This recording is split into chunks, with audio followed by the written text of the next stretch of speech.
Chocomucho, iniisi lang ni Xavi Davison. Smith, the error queen import. Coach Dante, wrong decision sa starting players. Davison, carry lang ang pagiging import position. PLDT blockings, malala. Pero bago ang lahat, please do not forget to subscribe and click the notification bell para update ka sa ating mga video. Minalas nga ang CMFT sa pagpasok ng kanilang import na si Anis Smith na naglaro sa kanyang debut game kasama ang koponan. Nanibago pa nga ang American outside hitter sa laro ng Titans kung saan ay nagcommit ito ng maraming errors.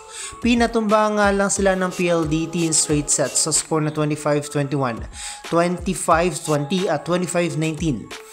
Isang malaking pagkakamali nga rito ng CMFT ay hindi pagpasok sa mga star players ng koponan na sina Madi Madayag, Santiago at Tubino at late game nga silang ipinalit sa laban. Kulang nga ang CMFT sa blockings kung saan ay nagawa nga silang karnihin ni Davison sa malalakas na spikes. Di rin numubra mga digs ni Tang Ponce dahil sa butas ng net defense ng koponan. Kung na-explore lang sana si Coach Dante Alensunurin sa kanyang mga players from bench, ay panigurado makakapalag nga ito sa PLDT. Subalit from the first to second set ay same of starting players pa rin ang pinasok ni Coach Dante, kaya't naghirap ito sa depensa ng PLDT. Nang ipinasok nga si Tubino sa latter part ng third set ay muntikan pa ang makahabol ng Titans sa kalamangan ng high-speed hitters. Subalit Xavi Davison takes the game serious, that's why nagawa ng PLDT na matalo ang CMFT in straight sets. Mas nag-perform nga si Davison in all aspects from offense to defense.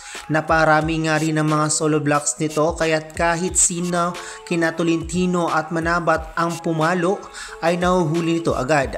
Maraming ang dahilan ng pagkatalo ng CMFT ngunit sana'y ma-figure out nga ito ni Coach Dante upang paigtingin pa nito ang depensa ng koponan. Since their offense is better, dapat mapagtuunan din ng pansin ni Coach Dante ang net defense ng team. Para naman kay Smith, we all know kung gaano ito or paano ito maglaro. Nung nasa Nakonra Chasima pa ito as import, kaya't possible na nangangapa pa lang ito sa sistema ng OB team. She has that explosive spikes na kahit si Arado ay hirap basahin ang placement ng bola nito. Sa ngayon na natiling undefeated nga ang PLDT with 2 wins in a row at ito na nga ang kanilang pang 15th win sa PVL. It means ipinapakita lamang ng PLDT kung gaano sila kadeterminado sa kanilang kompanya sa PBL. Sa October 1 nga ay makakaharap ng CMFT ang Next Lead Chameleons at dito nga pagtutuunan ng pansin kung paano nila kakarnihin ang Next Lead Chameleons.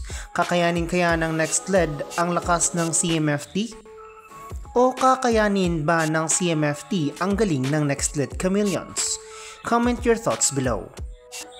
So that's it for this video cards from Creamline. Do not forget to subscribe and click the notification bell para update ka sa ating mga video.